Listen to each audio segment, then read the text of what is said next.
Bismillahirrahmanirrahim. Bienvenue mes chers confrères dans la suite du cours de l'hypertension intracrânienne.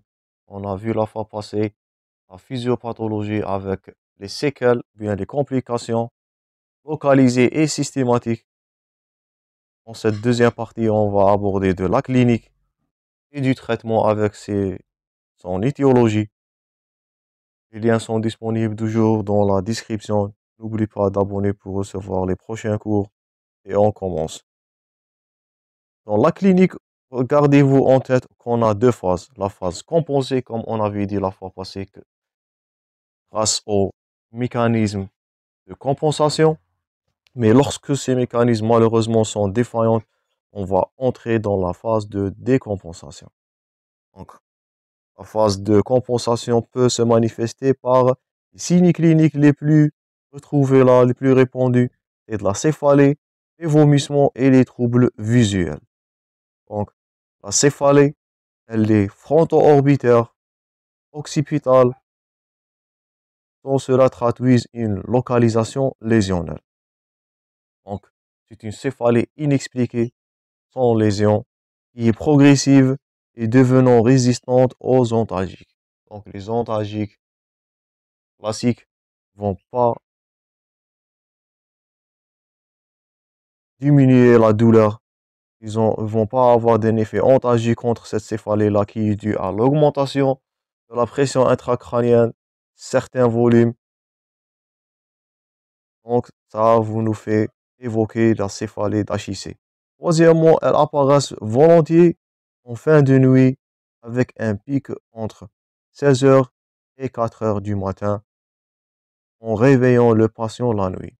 Donc, une céphalée qui survient en fin de nuit, réveillant le patient avec des pics à 4 heures et 16 heures, ça nous fait évoquer l'HIC de cause du céphalée à cause d'une augmentation de la pression intracrânienne.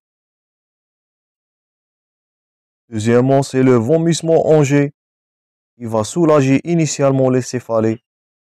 Donc, c'est un symptôme que vous connaissez tous. Troisièmement, des troubles visuels.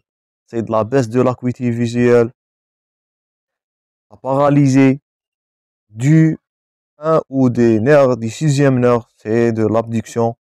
L'examen ophtalmoscopique, le fond d'œil révèle au stade 1 un flou papillaire congestif. Ces bords sont flous par l'œdème. En stade 2, on va voir de l'œdème papillaire. Les bords de la papille sont impressifs et les veines sont dilatées. Et en stade 3, c'est la stase papillaire. La papille fait saillie sur la rétine. Les rebords sont noyés par l'œdème. Il existe parfois des hémorragies et des exsudats blancs jaunâtres. C'est le stade le plus grave. Donc les troubles visuels, c'est de la perte de l'acuité visuelle, la paralysie du sixième nerf de l'abduction, les troubles ophtalmiques retrouvés au fond d'œil. Ce sont l'œdème papillaire qui va passer de 3 stades. Tout ça sont des critères cliniques en faveur de l'hypertension intracrânienne. Il y a d'autres symptomatologies. Parfois, on a des vertiges, d'acouphènes et des troubles psychologiques. Tout ça entre dans la clinique de l'hypertension intracrânienne. Ça, c'est la phase compensée. C'est là où les mécanismes compensatrices sont en train d'essayer d'améliorer la situation. Mais malheureusement, ils sont temporaires, ils sont défaillants, ils sont dépassés. Et on va entrer dans la phase de décompensation. Là, on va voir de troubles de vigilance. Donc la symptomatologie n'est pas limitée maintenant à des céphalées et des vomissements. Là, c'est le trouble de vigilance qui est progressive et tardive. Une baisse de l'attention, la somnolence, l'obnubilation, l'apathie et en dernier lieu, le coma. Dans cette phase-là de décompensation, on va chercher les signes d'engagement cérébral qui sont témoignés par une cervicalgie, torticollis, l'attitude guindée de la tête, Ça nous fait appel de la sémiologie, des troubles de la conscience, des troubles neurovégétatifs. Avec un fond d'œil, on va trouver l'atrophie optique qui est synonyme de la cécité. Donc la phase de décompensation, là, les manifestations sont graves. On est en train de parler de troubles de vigilance, des signes d'engagement avec une perte de vie et des signes neurovégétatifs.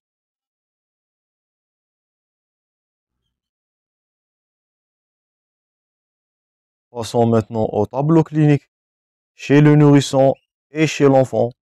Chez le nourrisson, c'est la macrocranie avec les yeux en coucher de soleil.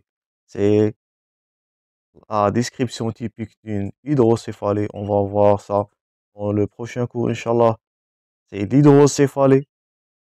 C'est une macrocranie avec les yeux qui sont d'aspect en coucher de soleil. Chez l'enfant, ce sont des douleurs abdominales sont plus fréquentes. Les vomissements, ils peuvent être le premier plan de la symptomatologie dans le cas des tumeurs de la fosse postérieure qui pouvant orienter à tort vers une pathologie digestive. Donc, chez l'enfant, les tumeurs cérébrales sont très fréquentes. On va voir ça dans le cours des tumeurs cérébrales. Et les manifestations les plus fréquentes de ces tumeurs-là sont les manifestations digestives, c'est les douleurs abdominales et les vomissements, et qu'ils vont nous indiquer d'un processus prolifératif ou bien tumoral au niveau du parenchyme cérébral. Donc, ça, c'était quelques tableaux cliniques chez le nourrisson et l'enfant. Chez le nourrisson, c'est l'hydrocéphalie. Et chez les enfants, ce sont les tumeurs cérébrales qui sont fréquentes. Toutes ces deux notions-là, on va les détailler dans le cours de l'hydrocéphalie et le cours du tumeur cérébrale, Inch'Allah. Maintenant, cette clinique peut évoluer sur un mode premièrement qui est aigu, subaigu ou bien chronique selon la cause. Il y a des causes d'HIC qui vont nous donner des manifestations aiguës. Le cas ici, c'est une hémorragie. En cas d'hémorragie cérébrale, là, le tableau il est aigu. L'hémorragie est rapidement expansive. Il existe des causes subaiguës. Exemple de la résorption du LCR ou bien un trouble de circulation du LCR. Et les causes chroniques, bien sûr, les causes la plus fréquentes qui sont chroniques d'évolution lente, c'est bien sûr les tumeurs. Une tumeur a une croissance lente qui va être chronique et va donner de l'HIC chronique. Donc, c'était quelques notions sur le mode de révélation. C'est le nourrisson, chez l'enfant, et là, le type de la chronologie, ou bien le mode de révélation qui est aigu, subaigu ou bien chronique concernant l'hypertension intracrânienne. Donc, on a vu la clinique. Maintenant, on va passer sur les examens complémentaires. Qu'est-ce que vous devez prescrire comme examen complémentaire devant une hypertension intracrânienne? Donc, la liste, elle est, donc, la liste, elle est multiple. On peut commencer premièrement, c'est la radiographie du crâne. Donc, la simple radiographie du crâne peut être très utile. On va voir la disjonction des sutures ou bien l'impression digitiforme. Ça, c'est une impression digitiforme. Ce sont les gyrus cérébrales, bien cérébraux qui sont écrasés avec la voûte crânienne qui vont donner l'impression digitiforme. Ça, c'est de l'impression digitiforme. Et c'est un critère de gravité qui témoigne d'une HIC qui est très élevée ou bien une pression intracrânienne qui est très élevée. Là, on va voir l'imprégnation ou bien l'impression ou bien l'écrasement du parenchyme cérébral à la voûte crânienne qui va donner cet aspect-là. On l'appelle, gardez ça en tête, l'impression digitiforme. Si vous voyez cet aspect-là, l'impression digitiforme dans la voûte, là on est en pression intracrânienne qui est très élevée. Donc, ne sous-estimez pas la radiographie du crâne. Elle peut nous montrer ou bien nous orienter vers le diagnostic d'une HIC probable. Deuxièmement, le TDM, c'est le scanner crânien il va nous montrer l'étiologie et un probable engagement cérébral qui peut être noté dans la tomodensitométrie, dans le TDM, dans le scanner. C'est un examen très utile en cas d'hypertension intracrânienne. Troisièmement, on peut prescrire de l'IRM, c'est l'image par résonance magnétique. C'est la méthode de référence en cas de dépistage de tumeur cérébrale ou bien d'hémorragie cérébrale. L'IRM, elle est très utile dans ces cas-là.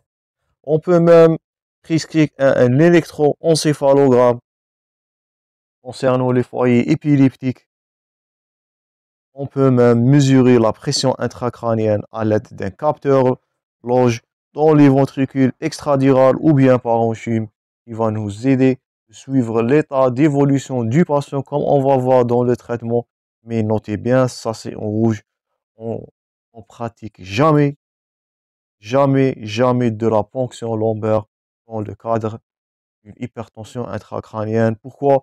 C'est le risque d'engagement.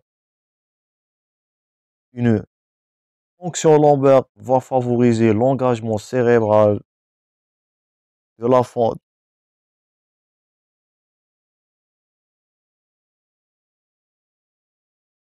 des amygdales et qu'il va compresser le tronc cérébral d'une façon très sévère et qui va mener à le décès par soit arrêt respiratoire ou bien arrêt cardiaque. Donc, gardez ça en tête, on pratique jamais, je dis jamais de la ponction lombaire devant une hypertension intracrânienne. C'est une contre-indication absolue. Avant d'entamer le traitement, on va voir quelques étiologies de l'hypertension intracrânienne. Premièrement, on a les tumeurs intracrâniennes. Ça, c'est de l'expansion du parenchyme. On a donné l'exemple de ça dans l'hypertension intracrânienne chronique. Deuxièmement, c'est les troubles de la circulation et la résorption du LCR. On va voir ça dans le cours de l'hydrocéphalie. C'est une cause fréquente d'hydrocéphalie, c'est le trouble de résorption du LCR. On peut avoir les traumatismes crâniens et bien sûr qui vont donner de l'hémorragie cérébrale. Là, c'est un lentille biconvexe. On va voir ça dans le cours de l'hémorragie sous-arachnoïdienne ou bien les hémorragies méningiques. Parfois, comme c'est là, c'est un AVC hémorragique. Et ce caractère-là, c'est un œdème cérébral. Donc, ce sont les traumatismes crâniens qui vont mener à l'expansion du volume sanguin et par suite l'hypertension intracrânienne et peut-être des infections cérébrales ou bien des méningites, des méningies. Donc, le pneumocoque, le méningocoque, toutes ces infections-là vont donner un processus expansif ou bien inflammatoire dans le parenchyme cérébral et qui va donner de l'hypertension intracrânienne. Cinquièmement, en cinquième plan, les causes vasculaires, c'est de l'AVC ou bien l'encéphalopathie hypertensive qui est illustrée là dans l'IRM qui est ci-dessous. Donc, les causes sont multiples, les étiologies sont multiples. C'est pour cela les examens complémentaires doivent être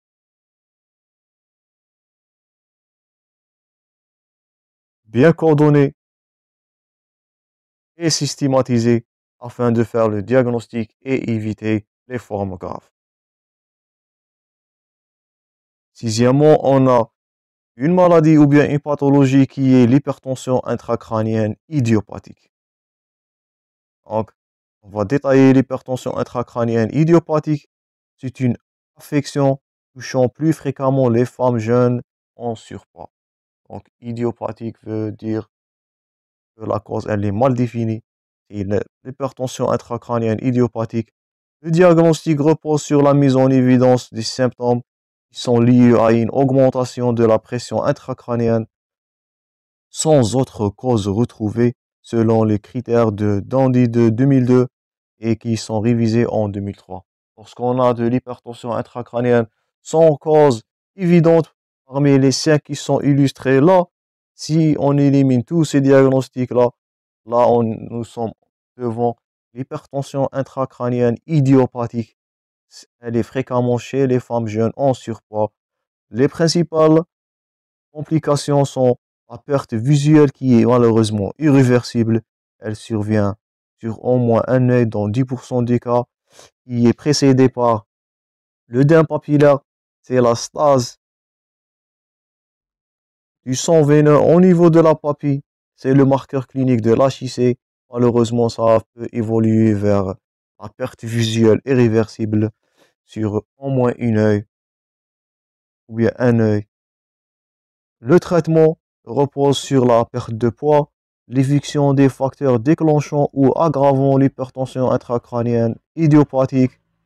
On a l'exemple de l'acétazolamide et le traitement médical le plus largement utilisé.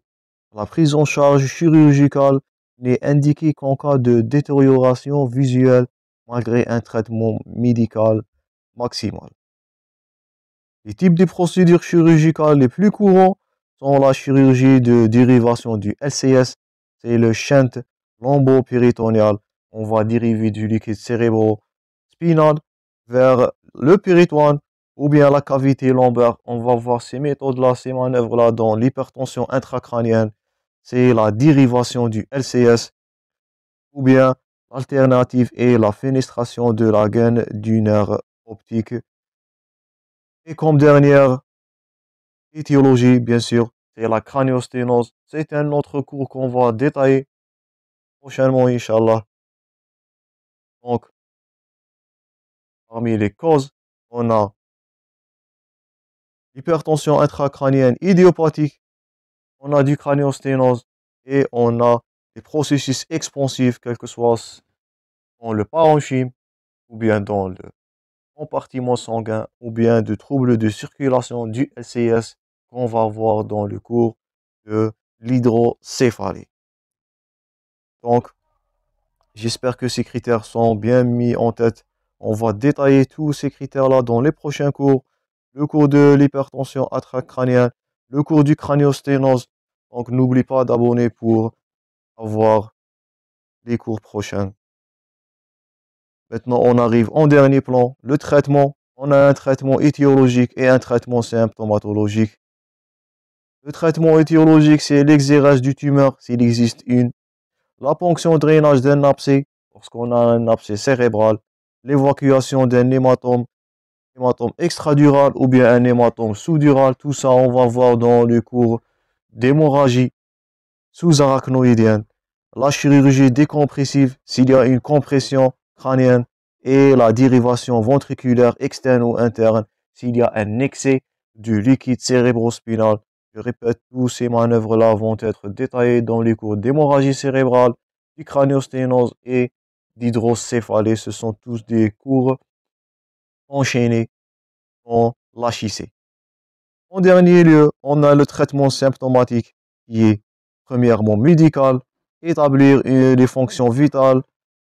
Là, c'est demi-assise, la surélévation de la tête, 20 degrés et libération des voies aériennes pour éviter la détresse respiratoire, calmer la douleur par les antalgiques, la déplétion hydrique et la surveillance de l'équilibre électrolytique diurétique, la suivie par le mannitol à 1 g par kg par 3 heures.